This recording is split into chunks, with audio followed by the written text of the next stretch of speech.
네, 사랑하는 성도님들, 우리의 신앙생활에는 항상 균형이 중요합니다. 생각해보면 우리가 발휘하는 믿음은 하나님을 신뢰하는 담대함이지요. 하지만 동시에 하나님의 은혜 앞에 머무는 조심스러움도 있기도 합니다. 그래서 균형을 이룹니다. 하나님께서 우리를 높이실 때, 또 우리는 그 은혜를, 하나님께서 하신 일을 교만이 아니라 절제된 지혜로 감당해야 될 줄 믿습니다.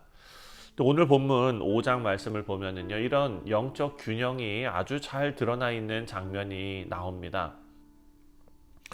한편으로는 하나님의 은혜 안에서 에스더가 아주 지혜롭게 움직이고 있고, 또 다른 한쪽에는 그 지위와 성공에 취해 있는 악한 하만이 등장하고 있습니다. 우리 사랑하는 성도님들, 하나님의 섭리는요, 이 두 인생, 이 두 사람의 인물의 대비 속에서 한 산은 무너지고 또 한 사람은 세워지는 것을 이야기를 통해서 보여주고 있습니다. 우리가 오늘 본문을 통해서 생각해야 될 것은 정말 신중하고 조심스러운 믿음의 발걸음, 그리고 하나님의 은혜의 자리에서 준비되는 하나님의 시간, 또한 자기 중심적으로 교만으로 가득한 자가 당하게 될 위험, 이 모든 것이 오늘 본문에 등장하는 내용입니다. 먼저 5장 1절을 보면은 제3일에 에스더가 왕후의 예복을 입고 왕궁 안 뜰 곧 어전 맞은편에 서니 왕이 어전에서 전문을 대하여 왕자에 앉았다가, 자, 지금 보니까요, 제3일에 에스더가 왕후의 예복을 입고 나옵니다. 4장에서는 어떤 얘기가 있었습니까? 어제 말씀에서 에스더는 죽으면 죽으리라 죽음을 각오하고 금식하면서 기도했습니다. 그리고 그 결단 이후에 이제 신중하게 행동에 옮기는 것입니다. 자, 여기서 보니까 제3일에 이렇게 나옵니다. 여러분, 제3일에 이것은요, 날짜가 3일이 지났다는 의미겠죠. 기도의 시간을 충분히 가지고 준비하고 나왔다라는 상징적인 표현입니다. 지금 에스더는 왕의 궁전 안으로 예복을 입고 나아갔습니다. 그냥 옷차림만 그렇게 잘 갖춰 입고 나갔다라는 의미가 아니라, 왕후의 예복은 에스더가 왕후로서의 정체성과 권위 안에서 움직이고 있다라는 것을 보여주고 있습니다. 군인들도 마찬가지고 경찰관도 마찬가지입니다. 중요한 자리에 나갈 때는 정복을 입고 나갑니다. 마찬가지였습니다. 동시에 에스더 안에는 여전히 자신이 유다 백성이라는 것을 숨기고 있는 어떤 긴장감이 담겨 있습니다. 2절 말씀을 보니까요, 왕후 에스더가 뜰에 선 것을 본즉 매우 사랑스러움으로 손에 잡았던 금규를 그에게 내미니 에스더가 가까이 가서 금규의 끝을 만진지라. 자, 왕이 에스더를 받아주었다라는 것입니다. 은혜의 선언이죠. 하나님 앞에 간절하게 기도한 그 기도가 응답받고 또 현실로서 응답이 진행되는, 실현되는 그 시작이었다라는 것을 우리가 여기에서 힌트를 얻을 수 있습니다. 사랑하는 성도님들, 하나님의 은혜를 입은 자는요, 담대함을 가지게 될 것입니다. 하지만 그 담대함은 조심스러운 믿음의 태도로 표현되어야 될 줄 믿습니다. 우리가 은혜를 입었기 때문에 막 나가는 것이 아니라 더 신중하게 한 걸음씩 하나님의 뜻을 구하는 믿음의 백성들, 지혜로운 성도님들 되시기를 주님의 이름으로 축원드립니다. 두 번째로는요, 3절 말씀입니다. 3절을 보면 왕이 이르되 왕후 에스더여, 그대의 소원이 무엇이며 요구가 무엇이냐? 나라의 절반이라도 그대에게 주겠노라 하니. 자, 이 장면에서 왕은 에스더에게 정말 에스더가 거절할 수 없는 호의를, 그런 선을 제안을 합니다. 자, 이런 상황에서 에스더는 당장 자신이 지금 생각하고 나온 그런 조건들을 다 얘기할 수 있었을 것입니다. 지금 에스더는 유대인들이 유다 백성들이 다 학살될 그런 위기에 놓여 있습니다 하고 왕에게 다 얘기할 수 있고 간청할 수 있었습니다. 하지만 에스더는 바로 그렇게 하지 않습니다. 4절을 보니까 에스더가 이르되 오늘 내 왕을 위하여 잔치를 베풀어 싸우니 왕이 좋게 여기시거늘 하만과 함께 오소서 하니. 자, 에스더는요 자기 요청을 급하게 말하지 않고 당사자 하만을 포함한 잔치를 지금 왕에게 제안하고 있습니다. 그리고 그 잔치 자리에서 왕이 다시 물어봅니다. 그랬더니 에스더는 또 한 번 그 다음 날의 잔치를 초대하면서 또 미룹니다. 7절과 8절입니다. 에스더가 대답하여 이르되 나의 소청 나의 요구가 이러하나이다.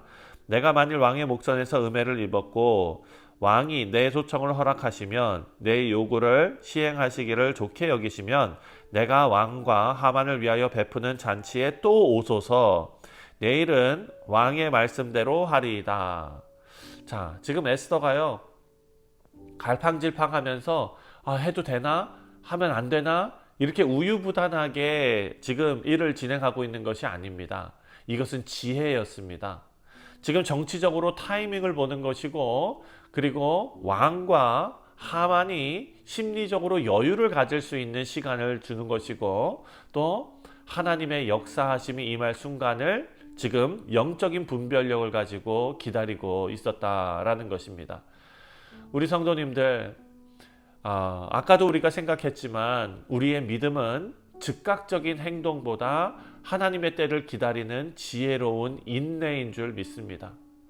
갑자기 은혜 받고 갑자기 막 하나님 섬기고 그러다가 쉽게 식어지고 그러다가 또 안 좋은 결과가 나오고 이런 것이 아니라 하나님의 때를 기다릴 수 있는 지혜로운 인내, 이것은 성령 하나님께서 우리에게 주시는 영적인 분별력일 것입니다.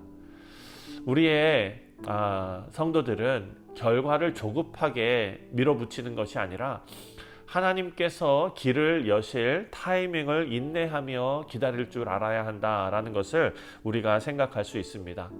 에스더는 자기 자신이 계획하고 머릿속에 굴리고 있는 어떤 일이 아니라 하나님의 손에 타이밍을 맡기고 움직이고 있다라는 것이 참 우리가 배워야 할, 그리고 우리 신앙생활에 정말 중요한 그런 태도이다라는 것을 생각할 수가 있습니다. 마지막으로 이제 이 모든 무대가 하만에게 옮겨지고 조명이 하만을 비춥니다. 9절입니다. 그날 하만이 마음이 기뻐 즐거이 나오더니 모르드게가 대궐문에 있어 일어나지도 아니하고 몸을 움직이지도 아니하는 것을 보고 매우 노하나.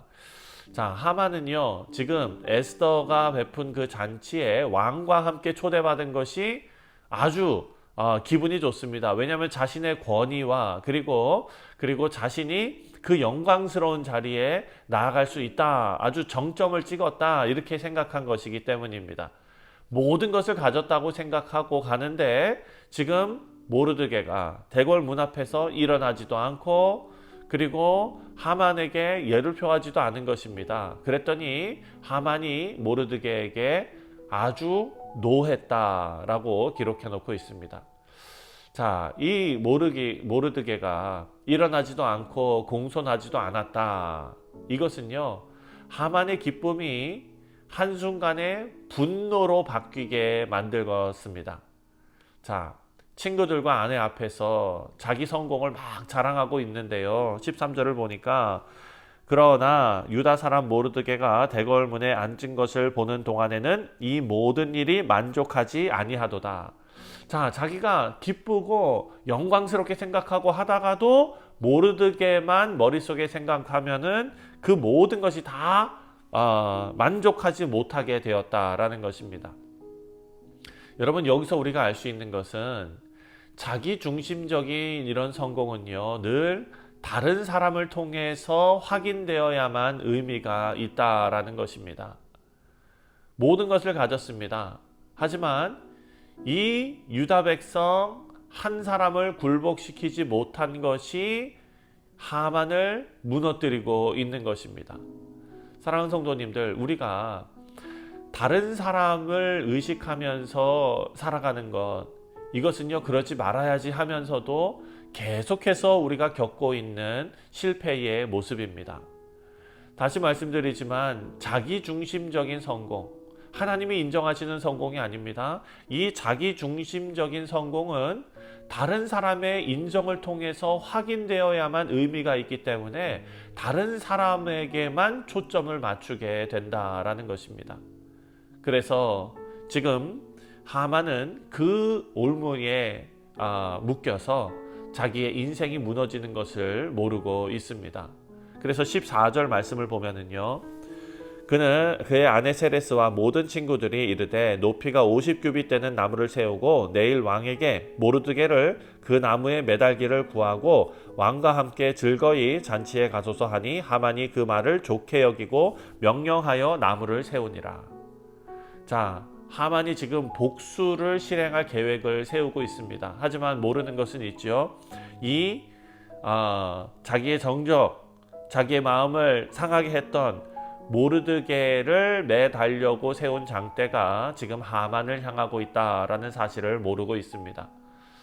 사랑하는 성도님들, 세상은 성공이 안정이라고 말하지요. 하지만 성경은 우리에게 하나님 없는 성공은 불안과 분노밖에는 만들어내지 못한다라는 것을 우리에게 가르쳐주고 있습니다. 하만은 그 권력의 정점에서 모든 것을 누렸겠지요. 하지만 자기 영광에 가득 차서 결국 자신을 무너뜨리는, 자기 자신이 무너지는 그런 도구가 되었습니다. 말씀을 맺습니다. 오늘 본문에서는 두 인물이 등장을 합니다. 하만과 그리고 에스더죠. 하나는 은혜를 입고 조심스럽게 걸어가고 있는 에스더의 모습이 나옵니다. 그리고 또 다른 하나는 모든 것을 다 가졌지만, 권력을 가졌지만 만족하지 못하는 하만의 모습입니다. 우리 성도님들, 에스더는 기도와 금식으로 그 세워진 지혜의 발걸음으로 하나님께서 하시는 하나님의 역사와 하나님의 시간 속에서 하나님의 뜻을 발견합니다. 하지만 하만은 반대로 다른 사람이 인정하는 것, 그리고 자기 자신의 그 교만, 이런 것 위에 자신의 인생을 세워놓았기 때문에 스스로 무너지고 맙니다. 사랑하는 성도님들, 오늘 아침에 우리 모두가 에스더처럼 은혜 위에 서는 지혜로운 주의 백성들 다 되시기를 주님의 이름으로 축원드립니다. 그리고 하나님의 때를 기다리고 기도로 준비되어 지혜로 반응하는 우리 모두 되시기를 다시 한번 주님의 이름으로 축원드립니다. 기도하겠습니다.